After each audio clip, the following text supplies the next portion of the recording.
Hi, this is Miss Townsend. Let's do this grade 10 math question. We're given line number 1, and it's given to us in standard form.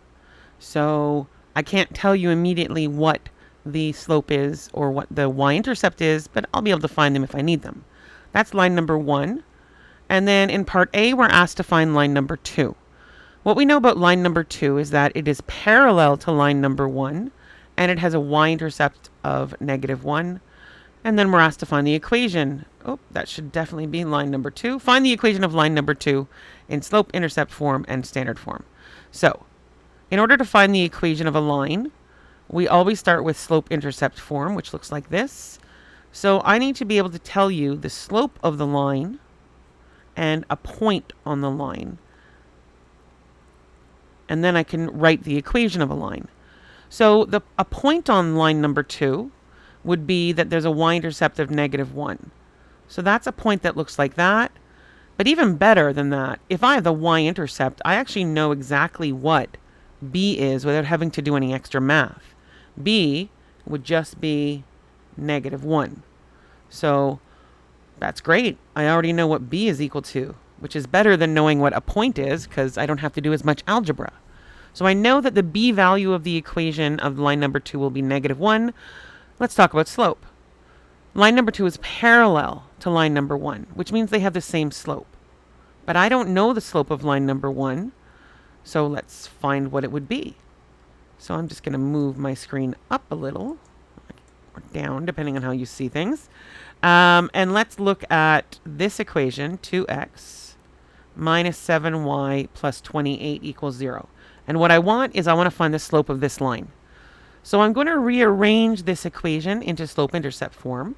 So to do that, I'm going to take the terms that are not -7y, and I'm going to move them to the right. So that would be minus 2x minus 28. And then I need to isolate y, so I'm going to divide everything by -7. And that would give me y equals, so -2 divided by -7 would be +2 over +7x. And then -28 divided by -7 becomes +4. So I've rewritten line number 1 from standard form into slope-intercept form, which means I now have the slope of line number 1. Boom, that is the slope of line number 1. And because the line I'm trying to find, line number 2, is parallel, so line number 2 is parallel, that means I now have my slope as well. My slope would also be 2 over 7. So I can now write the equation of line number 2 as y equals 2 over 7x, and then I know what the y-intercept is. So that is the equation of line number 2 in slope-intercept form. But we also have to write it in standard form. So we remember that in standard form, you're not allowed fractions. So I'm going to multiply everything by 7 because I currently have divide by 7 and I don't want it. So 7 times y. And then here when I multiply by 7, I'll just be canceling that 7. So it equals 2x minus, and then 1 times 7 is 7. Then I need to move everything to the left and put it in proper order. So 2x becomes -2x. 7y is still 7y. I just indicate that it's positive because it's in the middle of a term now, or in the middle of an expression. And then -7 would become +7. That equals 0. And the last thing I have to check for standard form, the leading term is not supposed to be negative, and right now it is. So I'm going to multiply everything by -1, which effectively just changes the sign of every term.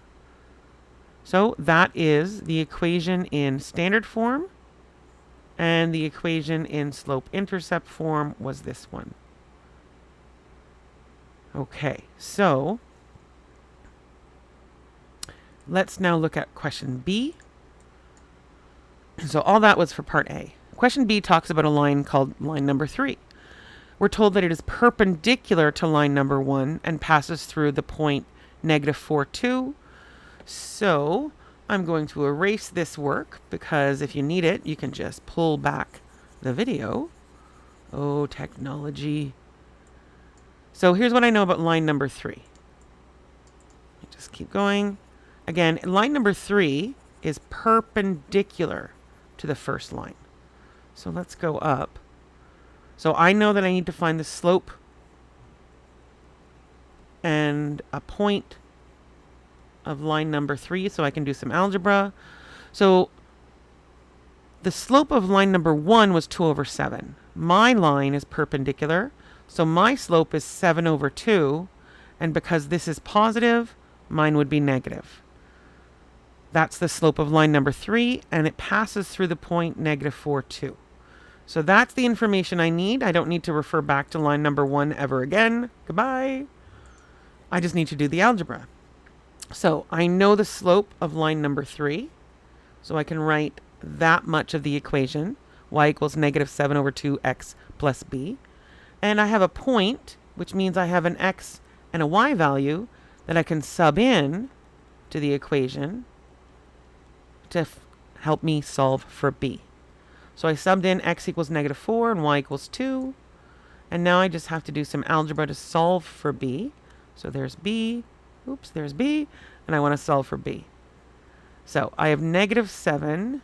Negative 7 times negative 4 is positive 28.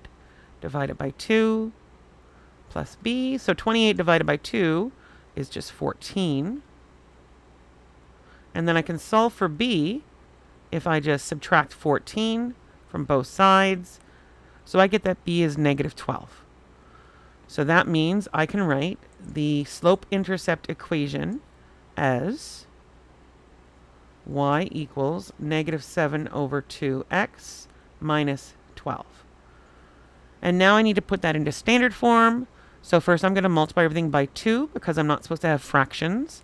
So 2y equals negative 7x minus 24. So multiplied by 2, and here multiplying by 2 just cancels the divide by 2.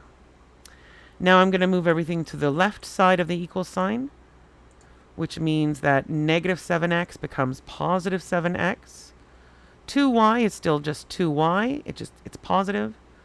Negative 24 becomes positive 24. I'd be left with equals 0. And my leading term here is positive, so I'm done. That's standard form. I hope that was helpful. Keep doing math.